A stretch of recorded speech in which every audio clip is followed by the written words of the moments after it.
Hey, hey, hey, what is up, everybody?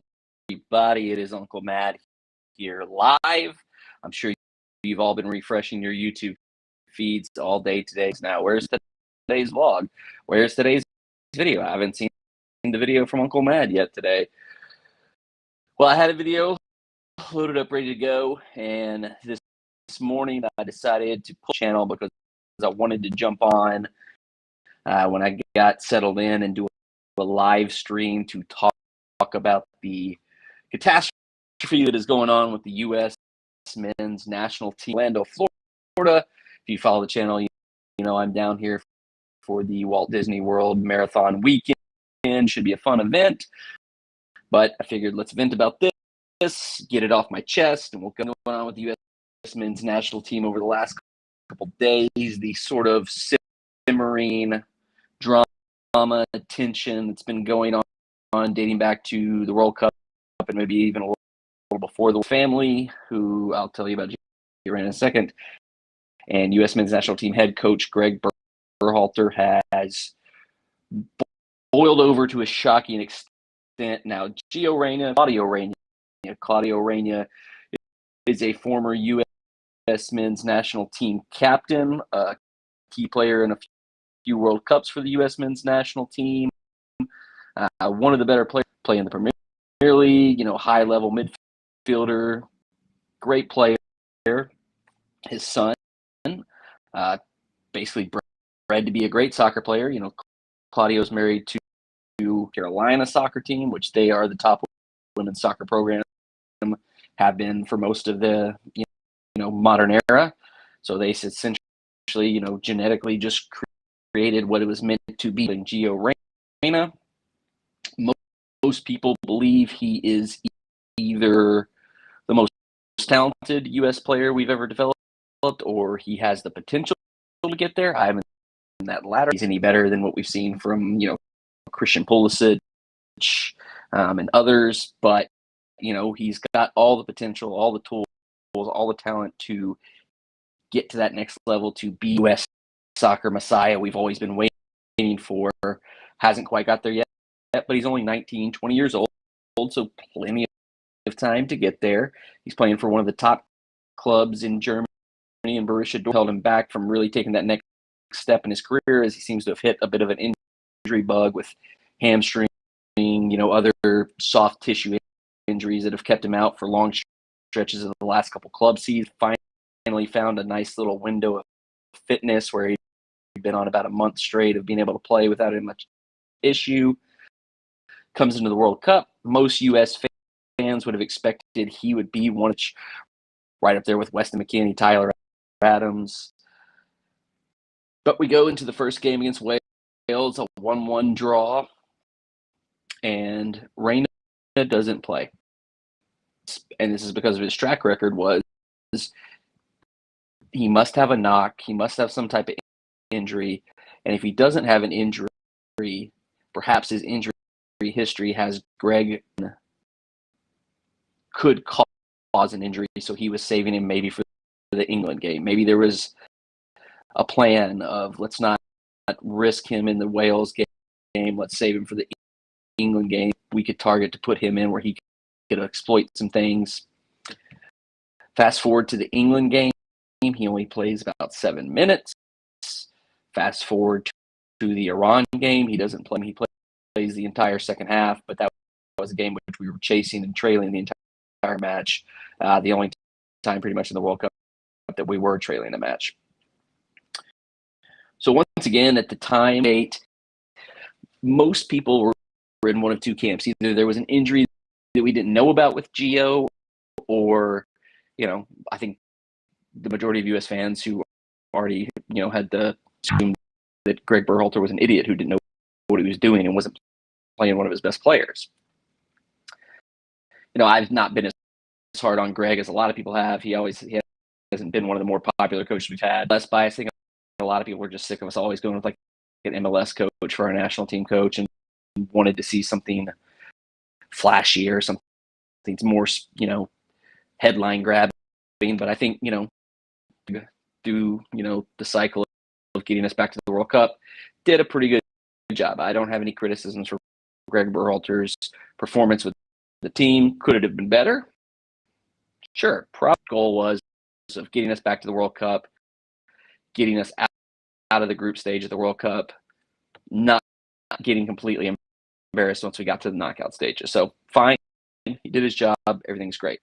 The first inklings, the first hints that there was something more going on behind the scenes between Gio Reyna and Greg Berhalter and Gio's, parents, Claudio and Danielle Reyna, comes when friend of the family, former U.S. men's national team came out and claimed that Greg Berhalter had told Gio Reyna he had to lie and say he was injured, and that is why he didn't.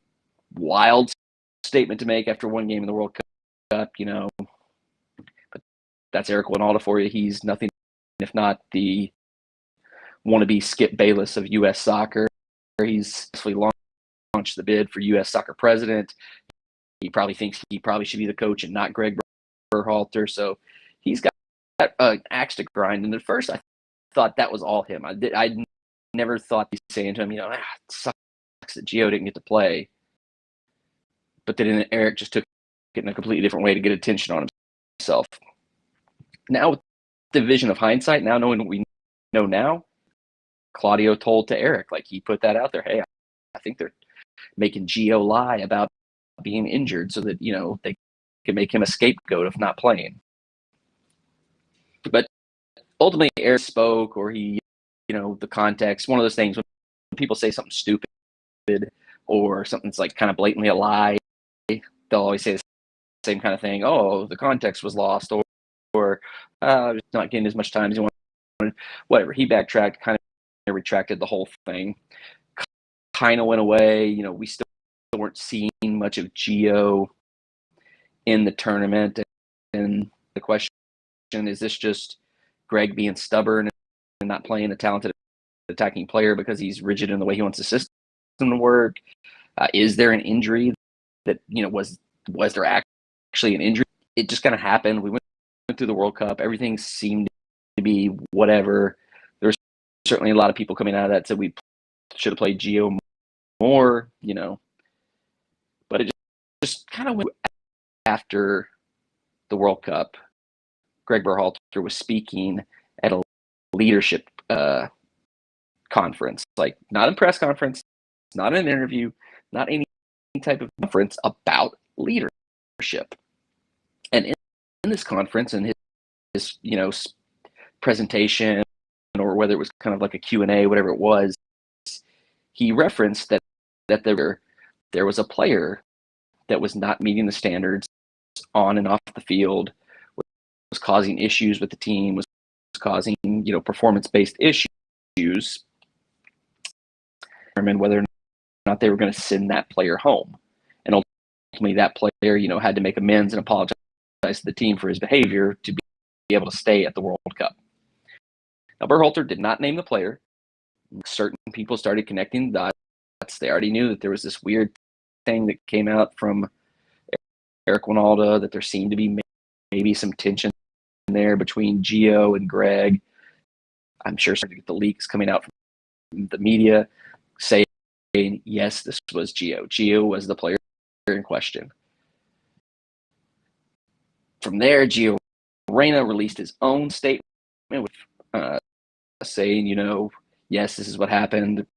He was upset that he had found out he was not going to be playing a big role in the World Cup from Greg Berhalter, but he was upset himself that this had been brought back up after he felt he'd apologized and made amends, and that it was put to pass, and it was something that should have been kept in-house because him to come out and say.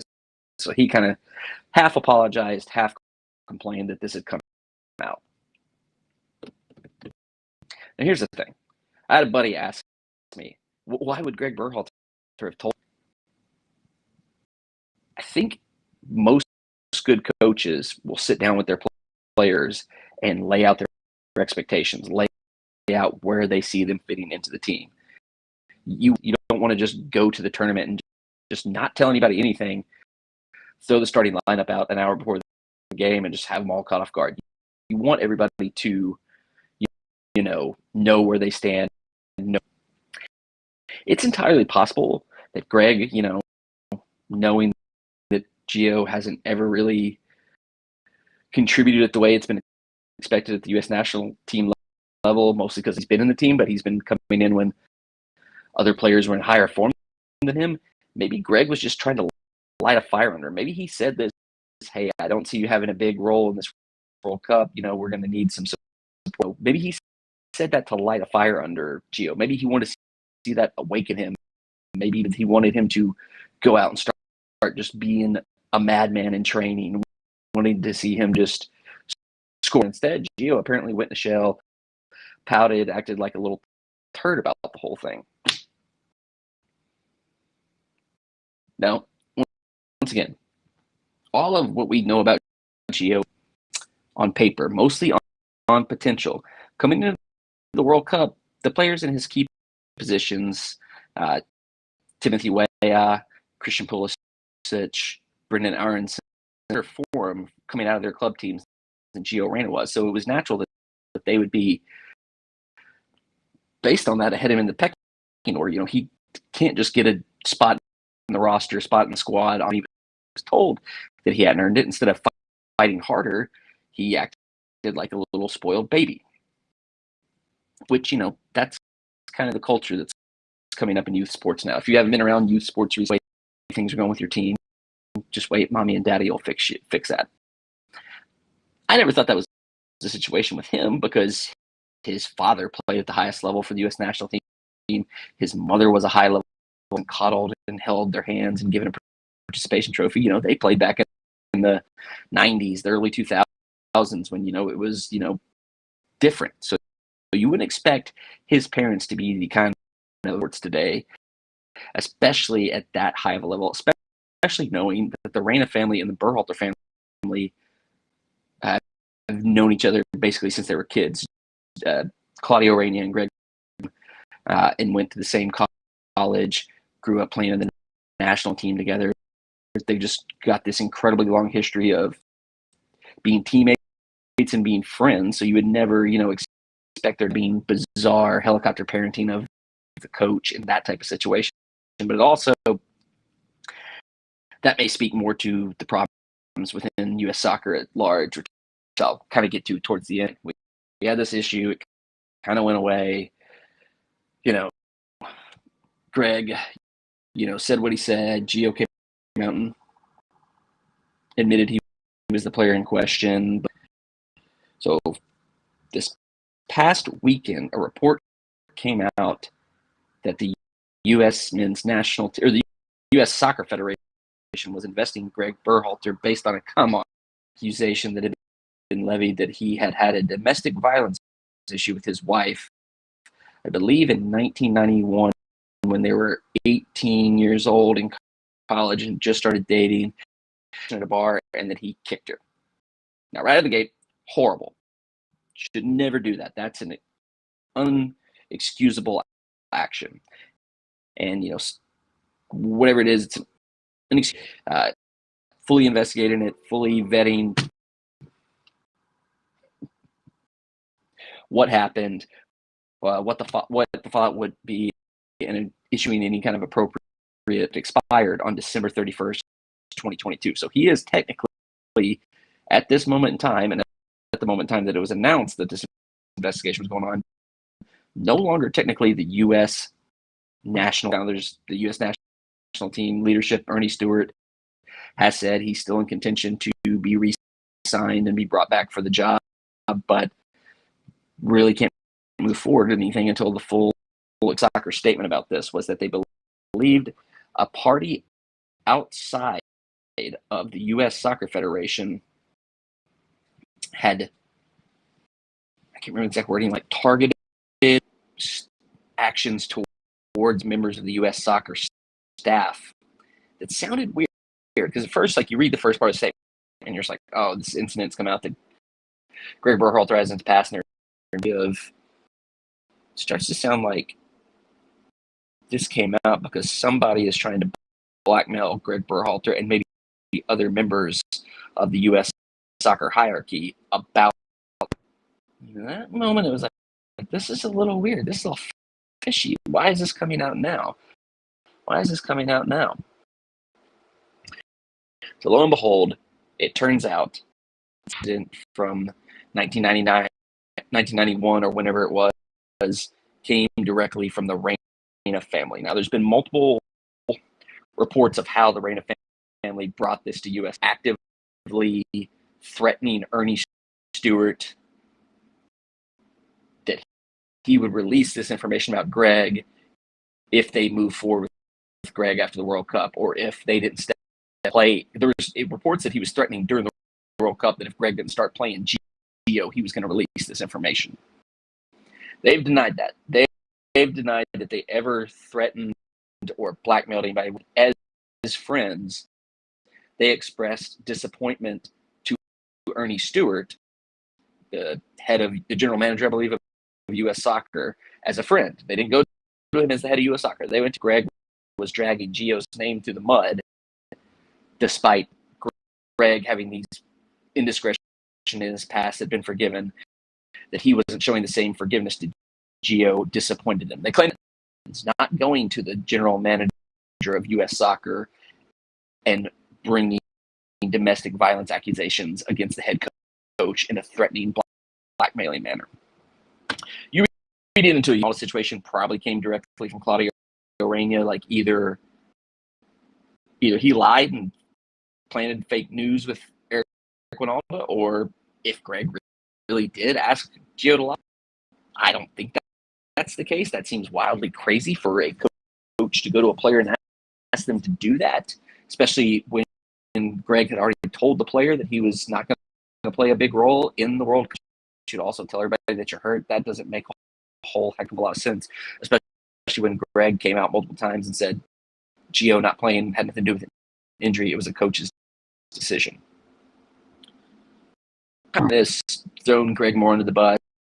Claudio Reyna's wife, Danielle, has insinuated that his statement about the incident with Rosalind, the severity of the incident they had in 1991, further kind of throwing it down there. And once again, whatever Greg did, inexcusable, unforgivable, but Reynas are borderline out of control in the way they are trying to manipulate the U.S. Soccer Federation, manipulate U.S. Soccer because they're upset their precious baby boy he did not earn to start with. So Greg, one way or the other in 1991, he had a horrible incident with his wife. I believe throughout the entire, and I don't have any kind of information. This is just me reading into what's been released, what's been confirmed. He handled the Gio situation exactly how he should have handled it. And the one thing I would probably shouldn't have done it, he shouldn't have told the story about Gio at that conference because it was too fresh. It was too much of a negative thing for him, and that he shouldn't have said it so soon. I understand why he said it. He was at a leadership conference. He was trying to tell a story that related to leadership skills, leadership tactics. 3 years from now, nobody would bat an eye. Nobody would care. But a week and a half, 2 weeks after the World Cup just ended, it was probably too soon to share that story. But Reyna was the problem. He never said he was the player in question.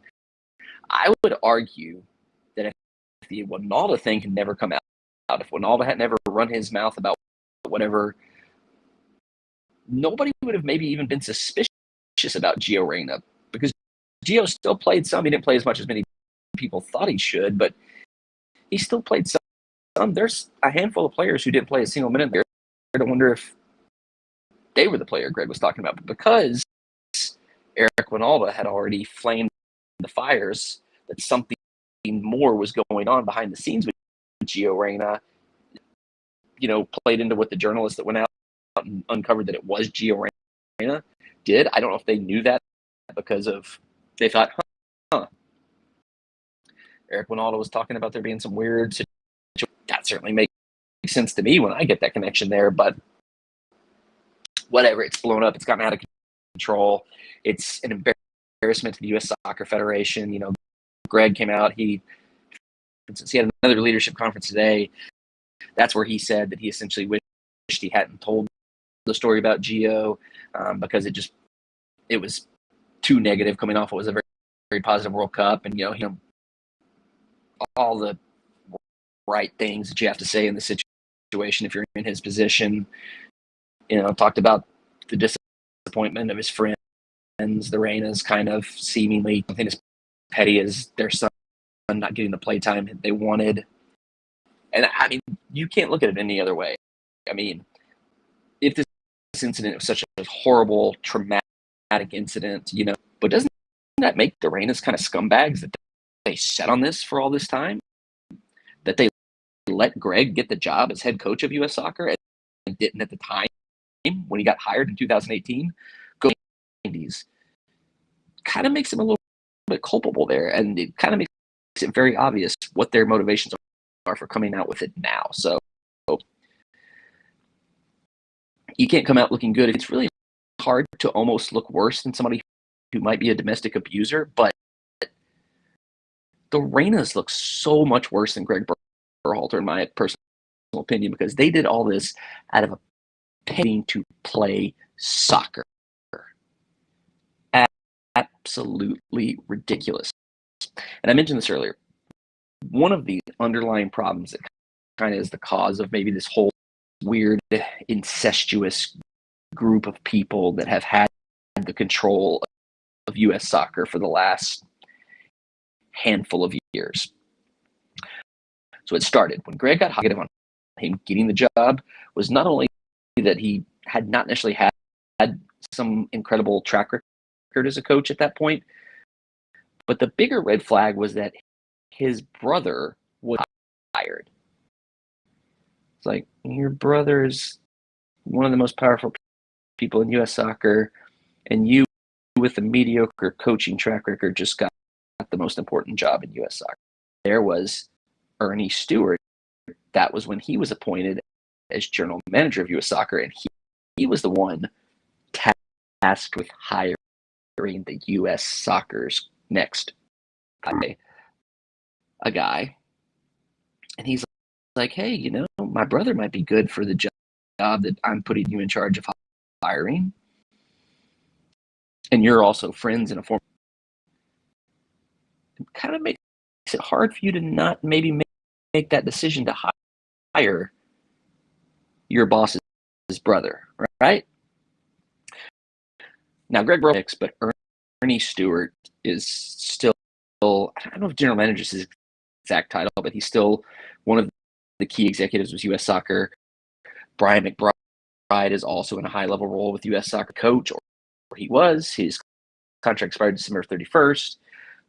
Claudio Reyna has been involved coaching and being like a technical director at the youth level. He's now a technical director at Austin's national team in the 90s and early 2000s.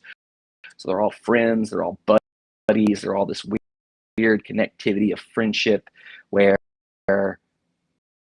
Claudio may have genuinely, you know, with Greg, with the on-the-field performance that was expected of Gio, and said, oh my God, my best friend's not playing my son. What a jerk. I got to go blow his scene up, you know?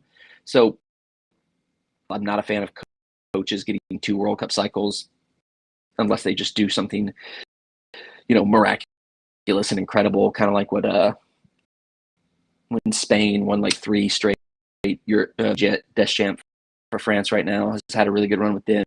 He probably deserved, you know, some people didn't like him. Some people didn't want him back multiple times. You know, but I'm generally not a fan of. I wanted Greg to go one way or the other after this last cycle, but now it just feels like there has to be more sweeping changes, and we have to get some like real, true, fresh. You know, we can't have another buddy of Claudio, because that's what empowered Claudio to feel like he could do this, was that this was his friend. This is somebody he had, you know, he said he didn't, but I think it's pretty clear he tried to blackmail or gain benefit for him and his family from this situation. So get somebody who's got no connection to the Reynas at the top, was buddies with somebody to be somebody else's coach, to be the next director. Get fresh blood in there. And I don't even think you have to necessarily go as far as, a lot of people want to say, oh, go get Pep Guardiola, go get Jose Mourinho. I think you can still have an American coach. I don't think that's a prerequisite that has to happen, but I just think it has to be fresh blood across the board, leadership at the top, the executive. Nobody that's got any connection to this, gross situation of just all these friends and buddies and wives and partners and kids, that if we move forward with any situation similar to what this is, because that's what festered this. Maybe Claudio would complain in the media if he had like I've told him multiple coach, but the way Jose Mourinho breaks down players and trashes players, what would Claudio Reyna do in that situation? What would he do right there? That would be insane. And I think for Gio's sake, you just have to clean house. You have to just disconnect everybody that has any connection to his family, because he still we've ever produced, but he's got this whole cloud that's now hanging over him. Like, I always think, like, when I've seen helicopter parents in youth sports, I'm like, what does the kid think? How does the kid feel? The coach won't play me. Go yell at him. And I don't know if Gio's that way. It certainly seems like he's that way, but because he was definitely pouting and being a little B at the World Cup when he didn't get his way. So it's entirely possible he may have whined him. I just think, like, we need him. If we're going to be the team we want to be by the time the next World Cup rolls around in 2026, his talent, his potential is something to be fixed there.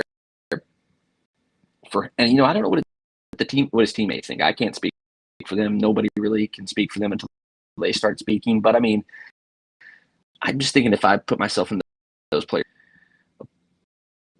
Walker Zimmerman, I hate that it's the easiest example that pops my head because he's the guy from Nashville SC. But his story of how hard he worked to get into the back to the U.S. national team. If I was him, I would be so frustrated that this little whiny baby has caused all this drama and made all this issue because he didn't get what he wanted. Even if somebody like a lot more at the World Cup than he did, definitely deserved to play a lot more at the World Cup than Gio Reyna did. He just put his head down, kept his mouth shut, took the minutes he got, probably was working hard in training, trying to get more minutes. Go into a huddle, if I'm Brendan Aronson, how can I go into training? How can I go into a camp? How can I go into a team with a guy that I know is going to cry to mommy and daddy if I get more minutes than he? He's virus that has to be fixed in one way or the other. And I don't know that you can. Greg tried. He went to the World Cup with Gio and with the team, with the leaders of the team, seemed to be fixed. But just because Greg referenced that there was a player that wasn't living up to expectation at the World Cup, it's caused this whole crap storm that's infected the U.S. national team and put a just negative doo-doo pile on top of what was a pretty good. I thought I was done talking about the World Cup. I thought I was done talking about U.S. national team for a while, but this one, it was just such a crazy story, such a frustrating story that I just, had to. Life, he sucks for it. The Reynas suck for being like the worst helicopter parents. Helicopter parents at the U.S. senior national team level. Cindy Parlow, president of U.S. Soccer, Tennessee native, Memphis area legend. Do the right thing, clean house, connections and friendships and bonds, and people. Make sure whoever you hire Claudio Reyna doesn't have their phone number. Both positions. I don't get some fresh blood in. Don't care if it's, foreign coach, a domestic coach, but it has to be fresh, new blood that's not a part of this weird, if I'm using any words that are correct here, that has existed and kind of put a stain on what was otherwise a pretty positive run for the U.S. national team. Rant Over will be coming out pretty soon. I might actually put one out from today tomorrow because I'm going to have at least 2 or 3 vlogs. I did a lot today already. I've got more than I'm going to be doing tonight.